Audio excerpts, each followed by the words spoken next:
Good evening, students. You are all welcome to Science Vision. We are here again with a new lecture in the continuation of previous lecture that is based on second chapter, which is work, energy and power. So today we will discuss about expression for work done. So we will derive this expression today. So let's start our new lecture. So students let's start. हमने last lecture में ये discuss किया था कि जो work done है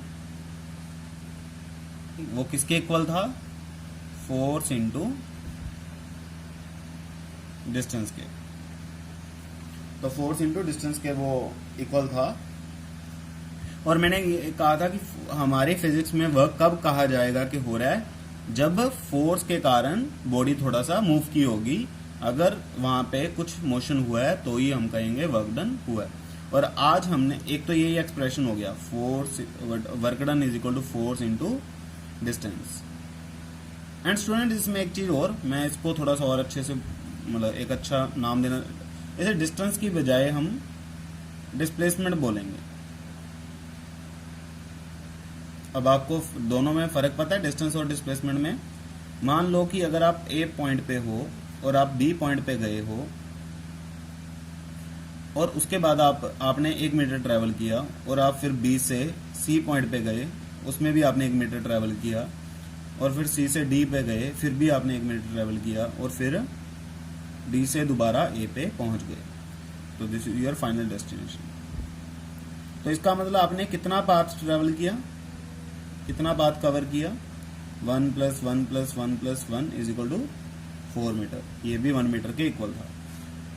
पर और इस पाथ कवर्ड को हम क्या बोलते हैं, डिस्टेंस। इस पाथ कवर्ड को क्या बोलते हैं हम, डिस्टेंस। और ये डायरेक्शन पे नहीं डिपेंड करता, not depend upon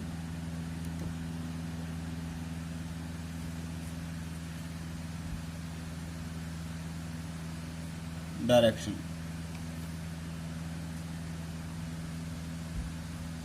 not depend upon direction. पर अगर हम डिस्प्लेसमेंट की बात करें तो इस केस में हमारी बॉडी ए पॉइंट से शुरू हुई। डिस्प्लेसमेंट क्या होता है, डिस्टेंस बिटवीन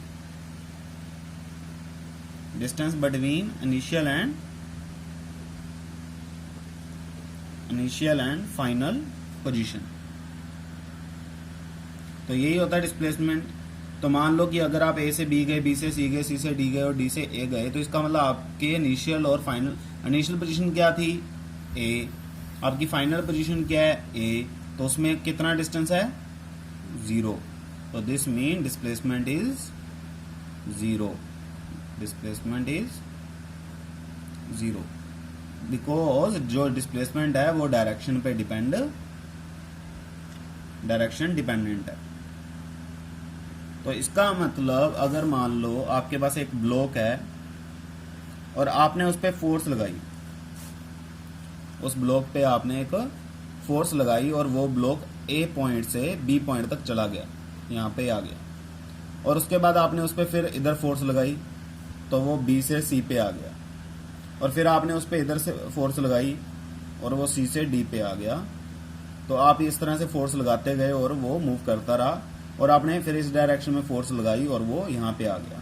तो इसका मतलब वो दोबारा उसी पोजीशन पे आ गया जहां से वो चला था। तो फिजिक्स ये कहती है कि अब आप तो कहोगे हमने तो बहुत मेहनत की, पहले ए से बी गए, बी से सी गए, सी से डी गए और डी से ए गए। पर देखने वाले को क्या लगेगा कि आपने तो कुछ किया ही नहीं, क्योंकि आप तो पहले भी ए पे थे और अभी भी ए पे हो। तो फिजिक्स क्या कहती है कि जब तक पोजीशन का चेंज ऑब्जर्व, इनिशियल और फाइनल पोजीशन डिफरेंट नहीं होगी, तब तक ये नहीं माना जाएगा कि वर्क डन हुआ है। तो इसका मतलब आपने कोई भी वर्क डन इस केस में नहीं किया है, क्योंकि इस केस में जो डिस्प्लेसमेंट है वो 0 है। तो इसका मतलब वर्क डन का फॉर्मूला क्या होगा, वर्क डन का फॉर्मूला क्या होगा, force into displacement, force into displacement. तो जितना भी डिस्टेंस कवर, जितना भी पाथ कवर हुआ है और इनिशियल और फाइनल पॉइंट में अगर डिफरेंस है तो इसका मतलब वर्क हुआ है। तो इस केस में आपने कोई वर्क नहीं किया। Clear, students? Okay, so now this is the first formula for our discussion, that is work done is equal to force into displacement. तो स्टूडेंट्स मान लो हमारे पास ये एक ऑब्जेक्ट है और हमने इसे रस्सी से बांधा हुआ है, जैसे हम टॉय कार से खेलते होते थे बचपन में वैसे बांधा हुआ है, और मैं इसको ऐसे खींच रहा हूँ इस डायरेक्शन में। तो मैं फोर्स किस डायरेक्शन में लगा रहा हूँ? नीचे की डायरेक्शन में। और ऑब्जेक्ट किस डायरेक्शन में जा रहा है? नीचे की डायरेक्शन में। तो इसका मतलब जिस डायरेक्शन में मैं फोर्स लगा रहा हूं उसी में डिस्प्लेसमेंट हो रही है। तो वर्क डन का फॉर्मूला क्या हो जाएगा? फोर्स इनटू डिस्प्लेसमेंट, बिकॉज मैंने एफ फोर्स लगाई है और वो एस डिस्टेंस मूव कर गया है, तो इसका मतलब force into distance, this is the formula. But students every time ऐसा नहीं होता कि हम फोर्स जिस डायरेक्शन में लगाते हैं उसी में डिस्प्लेसमेंट हो। तो मान लो फॉर एग्जांपल, मानो मैं इस रस्सी को थोड़ा सा ऊपर उठा लूं ऐसे, और अब इस पे फोर्स लगाऊं, तो आप देख पा रहे हो कि चाबी आगे ही चल रही है, वो अभी भी नीचे ही चल रही है, पर मैं फोर्स किस डायरेक्शन में लगा रहा हूं? तो अब ध्यान से देखो, मैंने फोर्स कुछ ऐसे लगाई इस डायरेक्शन में। ये की थी, ऑब्जेक्ट है हमारा, ये ऑब्जेक्ट है, इस पे फोर्स मैंने इस डायरेक्शन में लगाई, पर आपने देखा कि जो डिस्टेंस ट्रेवल हुआ वो इस डायरेक्शन में हुआ, जो डिस्टेंस ट्रेवल हुआ वो इस डायरेक्शन में ट्रेवल हुआ। तो स्टूडेंट्स हमने फोर्स किसी और डायरेक्शन में लगाई, ऊपर की डायरेक्शन में लगाई, और ऑब्जेक्ट हमारा इस तरफ को जा रहा था। तो इसका मतलब इस केस में वर्क डन क्या होगा? ऐसी कोई प्रॉब्लम आए तो उस केस में वर्क डन क्या होगा? क्या वो फोर्स इनटू डिस्प्लेसमेंट होगा या नहीं होगा, ये हमने देखना है। तो ये आज का हमारा टॉपिक है कि हमने ऐसी सिचुएशन में जिसमें फोर्स उस डायरेक्शन में ना हो जिस डायरेक्शन में डिस्प्लेसमेंट हो रही है, तो हम कैसे वर्क डन निकालेंगे। तो this is the task. But इस टास्क को करने के लिए हम पहले 9th क्लास पे जाते हैं, उसमें एक मैथ में जाते हैं। मैथ का एक चैप्टर था ट्रिग्नोमेट्री, अगर आपको याद हो, एक चैप्टर था ट्रिग्नोमेट्री जो हमने राइट एंगल ट्रायंगल पे लगाया था, राइट एंगल ट्रायंगल पे लगाया था। और कैसे लगाया था? हमारे पास एक राइट एंगल ट्रायंगल होती थी ए बी एंड सी, और इसमें ये परपेंडिकुलर होता था, यहाँ पे एक थीटा एंगल होता था, और उसके ऑपोजिट वाला हम परपेंडिकुलर बोलते थे, जिसपे ये दोनों एंगल्स है उसको बेस बोलते थे, और जो AC है इसको हम हाइपोटेन्यूज बोलते थे। तो आई थिंक ये सभी को याद होगा। तो इसमें हमने 6 फंक्शंस डिफाइन किए थे, उसमें से 2 फंक्शन की बात कर रहा हूं मैं अभी। जो साइन थीटा था वो क्या था? परपेंडिकुलर अपॉन बेस, और जो कोस थीटा था वो क्या था? हाइपोटेन्यूज। जो साइन थीटा था वो क्या था? परपेंडिकुलर अपॉन हाइपोटेन्यूज, और जो कोस थीटा था वो क्या था? Base upon hypotenuse. तो ये आप सभी को याद होगा कि साइन थीटा क्या था? परपेंडिकुलर हाइपोटेन्यूज, और कोस थीटा क्या था? Base upon hypotenuse. तो ये हमने ट्रिग्नोमेट्री में तब सीखा था। तो आज हम इस कंसेप्ट का यूज करेंगे to find the expression for the work done when force is not in the direction of displacement. So students, let कि our object is at point A and force F is applied in this direction and object moves a s distance in this direction and comes to point B. So distance travel is, or displacement is s. So s is the displacement and F force is applied at angle theta. तो कितने angle पे लगाई है हमने? Theta is the angle, और कौन सा angle है ये? Between force and displacement, force and displacement. तो अगर आप देखो, अब अगर इससे हम यहाँ पे एक परपेंडिकुलर ड्रॉ कर लें, लेट अस सपोज यहाँ पे एक परपेंडिकुलर ड्रॉ कर लें, तो स्टूडेंट्स देखो, हमें ये पता है कि न्यूटन सेकंड लॉ, अगर आपको न्यूटन सेकंड लॉ याद है, F is equal to dp by dt, F, हाँ। So F is equal to DP by D T, Newton second law कि force is directly proportional to the rate of change of momentum. तो उसमें उसने ये बोला था कि आप जिस डायरेक्शन में फोर्स लगाओगे उसी डायरेक्शन में मोशन होगा। तो जिस डायरेक्शन में फोर्स है उसी डायरेक्शन में मोशन होगा। पर यहां तो हमारी फोर्स किस साइड है, यहाँ पे है, और मोशन कहाँ पे है, इस डायरेक्शन में है। तो ऐसा तो पॉसिबल नहीं था। तो इसका मतलब इसी फोर्स का कुछ अमाउंट, सारी तो नहीं है ना क्योंकि सारी फोर्स तो इस साइड है, तो इसका कुछ अमाउंट ही इस साइड आया होगा जिसने ये वाली डिस्प्लेसमेंट करवाई है। और हमने क्या करना है, उसी फोर्स का वो अमाउंट ढूंढना है। सो वही हमारा टास्क क्या है, to find the amount of force, to find the amount of force in the direction of displacement, in the direction of displacement। तो स्टूडेंट्स ये हमारा टास्क है, to find the amount of force in the direction of displacement. तो ये force थी, ये displacement है, तो हमने क्या किया, यहां से परपेंडिकुलर ड्रॉ कर लिया। तो यहां से परपेंडिकुलर ड्रॉ किया है तो ये 90 डिग्री है, ये थीटा है, तो ये क्या हो गया बेस, ये क्या हो गया बेस, ये क्या हो गया परपेंडिकुलर, और ये क्या हो गया हाइपोटेन्यूज। तो अगर आप ध्यान से देखो, बेस अपॉन हाइपोटेन्यूज जो कि एफ है हमारा, वो किसके इक्वल होगा, कोस थीटा के। तो इसका मतलब base upon hypotenuse is equal to cos theta. तो बेस की वैल्यू क्या आई, एफ कोस थीटा। तो इसका, और बेस किस साइड है, डिस्प्लेसमेंट वाली साइड।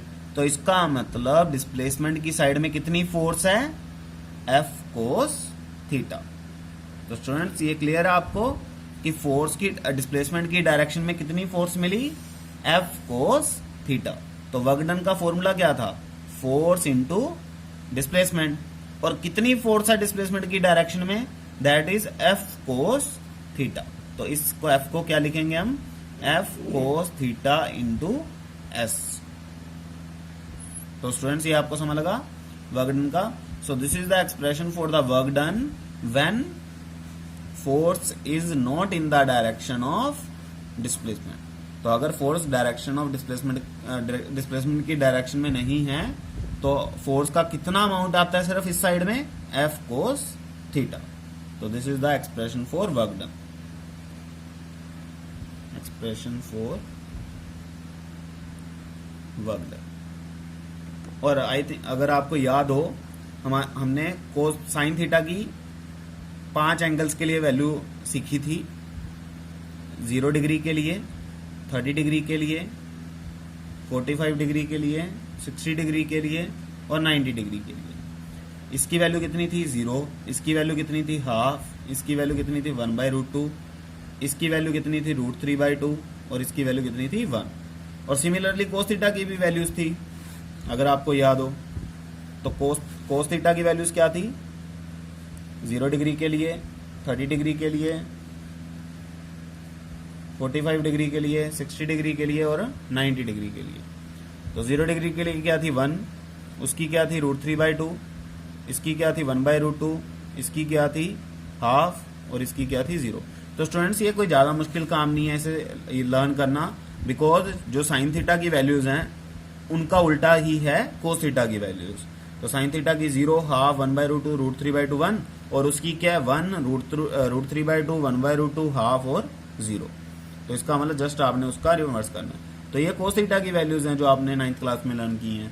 तो इन वैल्यूज को हमने इस वाले चैप्टर के लिए याद रखना है। और एक वैल्यू और ऐड कर लो 180 के लिए। जब थीटा कितना होगा 180 होगा तो फिर इसकी वैल्यू होती है -1। तो कोस थीटा की वैल्यू 180 के लिए कितनी होती है -1। तो इसको आप अपनी कॉपीज पे नोट कर लेना, ये आपने याद रखनी है। Clear students? तो एक्सप्रेशन क्लियर है आपको, और इसी एक्सप्रेशन को हम एक डिफरेंट तरीके से भी देखते हैं। तो स्टूडेंट्स मान लो हमारे पास एक इंक्लाइंड प्लेन है जो कि थीटा एंगल बना रहा है। ये इंक्लाइंड प्लेन है हमारे पास, ये 90 डिग्री है और हमने एक ब्लॉक है यहाँ पे जिसको यहाँ से लेके यहाँ तक लेके जाना है और ये डिस्टेंस एस है। कितना डिस्टेंस है? एस डिस्टेंस है और यहाँ से लेके यहाँ तक लेके जाना है। तो हम फोर्स लगाएंगे, मान लो कैसे लगाओगे आप, दो टाइप से फोर्स लगा सकते हो। एक तो ऐसे फोर्स लगा दो बिल्कुल, तो अगर ऐसे फोर्स लगाई और बॉडी ऊपर चलेगी तो वर्क डन क्या होगा, force into distance, because force और डिस्प्लेसमेंट दोनों ही सेम डायरेक्शन में है, डिस्प्लेसमेंट भी इधर हो रही है और फोर्स भी इधर लग रही है, तो work done is equal to force into distance. तो सिंपल। बट अगर मैं फोर्स को इस डायरेक्शन में लगाऊं, मान लो हम ऐसे धक्का दे रहे हैं और बॉडी को मतलब ऐसे धक्का दे दे के ऊपर ऊपर ऊपर ऊपर ऐसे करते करते ऊपर ले गए, तो हमने फोर्स ऐसे नहीं लगाई, हमने फोर्स ऐसे लगाई है और वो ऊपर जाते जाते जाते जाते जाते बॉक्स ऊपर पहुंच गया। तो इसका मतलब फोर्स की डायरेक्शन ये है और डिस्प्लेसमेंट की डायरेक्शन ये है, तो फोर्स इस डायरेक्शन में होगी और डिस्प्लेसमेंट इस डायरेक्शन में होगी, और ये एंगल कितना हो गया, थीटा। और स्टूडेंट्स अगर आपको पिछला केस याद हो, उसमें हमने डिस्प्लेसमेंट इस डायरेक्शन में ली थी और फोर्स इस डायरेक्शन में ली थी। तो समझ आया आपको क्या डिफरेंस है इसमें? इस केस में हमने फोर्स इस डायरेक्शन में ली है और डिस्प्लेसमेंट इस डायरेक्शन में है, और इस केस में डिस्प्लेसमेंट इस डायरेक्शन में थी और फोर्स इस डायरेक्शन में था, और ये एंगल थीटा ही था। तो क्या डिफरेंस आने वाला है? तो अगर हम यहां से, ये डिस्प्लेसमेंट है, पर हमें तो इसमें हमने क्या किया था, ट्रायंगल बनाई थी परपेंडिकुलर खींच के, और उसमें से फोर्स का कंपोनेंट अमाउंट ढूंढा था, अमाउंट ऑफ फोर्स ढूंढा था। क्या ढूंढा था? Amount of force in the direction of displacement, in the direction of displacement, displacement ये ढूंढा था। और इस केस में हम क्या ढूंढेंगे? Amount of displacement, amount of displacement in the direction of force. तो जिस डायरेक्शन में फोर्स है, हम उस डायरेक्शन में डिस्प्लेसमेंट का अमाउंट ढूंढेंगे। तो वो कैसे ढूंढे? देखो स्टूडेंट, सेम रेसिपी। हमने पहले एक ट्रायंगल बनाई, ये एंगल थीटा है, ये परपेंडिकुलर, तो ये बेस हुआ, ये हाइपोटेन्यूज हुआ, और ये परपेंडिकुलर हुआ। और हमें पता है कोस थीटा की वैल्यू क्या होती है, बेस अपॉन हाइपोटेन्यूज। और इसमें बेस क्या है, वही तो ढूंढना है, तो इसको हम ए और बी बोल देते हैं, ए पॉइंट और बी पॉइंट, ए बी। और हाइपोटेन्यूज कितना है, एस। तो ए बी की वैल्यू कितनी आई, एस कोस थीटा। तो इसका मतलब कितनी डिस्प्लेसमेंट है फोर्स की डायरेक्शन में, S cos theta. This is the amount of displacement, amount of displacement. तो वर्क डन का फॉर्मूला क्या था, फोर्स इंटू डिस्प्लेसमेंट, और डिस्प्लेसमेंट हुई कितनी है इसकी डायरेक्शन में, एस कोस थीटा। तो वर्क डन का फॉर्मूला क्या बन गया, F into S cos theta. और उस केस में क्या बना था, वर्क डन बना था F cos theta into S. और अगर आप दोनों फॉर्मूलाज को ध्यान से देखो तो वर्क डन का फॉर्मूला तो यही आ रहा है, एफ एस कोस थीटा। तो स्टूडेंट्स ये आपको समझ आया कि नहीं कि इस केस में क्या किया हमने, हमने फोर्स का कंपोनेंट ढूंढा इन डायरेक्शन ऑफ डिस्प्लेसमेंट, और इस केस में हमने क्या किया, डिस्प्लेसमेंट का कंपोनेंट ढूंढा इन डायरेक्शन ऑफ फोर्स। पर दोनों में आंसर हमारा क्या आ रहा है, सेम ही आ रहा है, एफ एस कोस थीटा। तो इसका मतलब कभी भी किसी भी ऑब्जेक्ट पे अगर फोर्स लग रही है इस डायरेक्शन में और डिस्प्लेसमेंट हो रही है इस डायरेक्शन में, और कोई भी थीटा एंगल है उनमें, तो वर्क डन का फॉर्मूला क्या होगा, F S cos theta. So it is clear to you or not students? I think it is clear to you. तो ये हमारे पास expression, this is the expression for, general expression for work done, general expression for work done.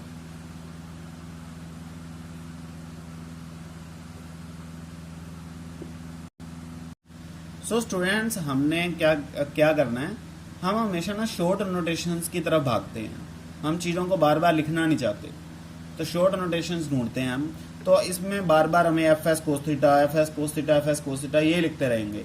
तो इससे अच्छा हमने एक notation बनाई, हमें ये पता है कि फोर्स एक वेक्टर क्वांटिटी है, फोर्स एक वेक्टर क्वांटिटी है, डिस्प्लेसमेंट एक वेक्टर क्वांटिटी है। तो इसको कैसे रिप्रेजेंट करना चाहिए था, एफ वेक्टर से, एस वेक्टर से। सो this is the representation of a vector quantity, you have to put arrow on the symbols. तो this is the representation of vector quantity. तो अब हम इस फॉर्मूला को कैसे लिख सकते हैं, F vector, S vector, cos theta, है ना।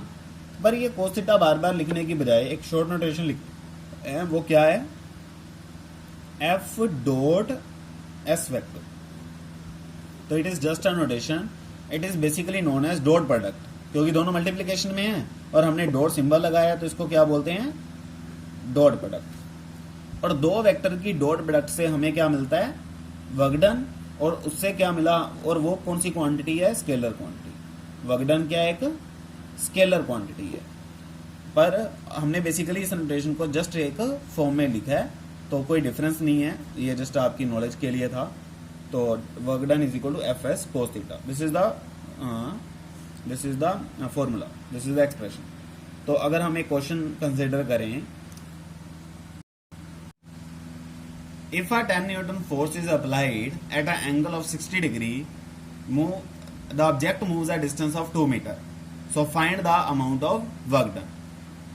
So students, इसमें हमें क्या कुछ दिया हुआ है, एंगल दिया हुआ है, फोर्स दी हुई है और डिस्टेंस दिया हुआ है। तो हमें वर्क डन निकालने को कहा है। तो अभी हमने एक्सप्रेशन निकाला वर्क डन का, that is force into distance into displacement into cos theta. तो 10 न्यूटन फोर्स है, तो फोर्स की वैल्यू क्या होगी, 10 न्यूटन। डिस्टेंस कितना है, 2 मीटर, और थीटा कितना है, 60 डिग्री। तो यानी कि क्या एक्सप्रेशन बनेगा, so work is equal to 10 into 2 into cos 60 degree, तो 20 कोस 60 डिग्री। और कोस 60 की वैल्यू क्या थी स्टूडेंट्स, कोस 60 की वैल्यू क्या थी, हाँ यस बताओ, दैट इज हाफ। और यूनिट्स क्या थे वर्क के, joule, 10 joule. So work done comes out to be 10 joule. So this is the way to deal with the expression of work done. So I think students आपको समझ आया होगा expression of work done कि क्या होता है work done का expression. तो अगर आपको फिर भी कोई डाउट हो तो आप मुझसे पर्सनली पूछ सकते हो। Thanks for watching.